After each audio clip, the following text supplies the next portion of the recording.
Ja, die ander storie wat ons ook op die voorblad het is oor Etosha. Daar is nog 'n skrikwekkende syfer wat jy daar in die kop sien.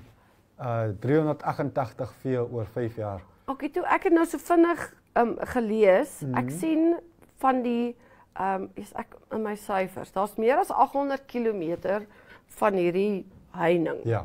En daar's nog net 185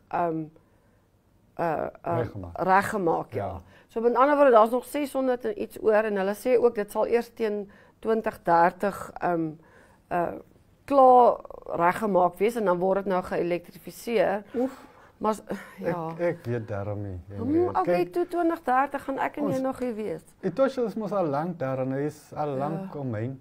Ja. En as ons nou oor hierdie afgelope tyd nou eers 166 km klaar gemaak het of reg gemaak het. Ja. Hulle sê teen hierdie pas sal dit 5 jaar vat.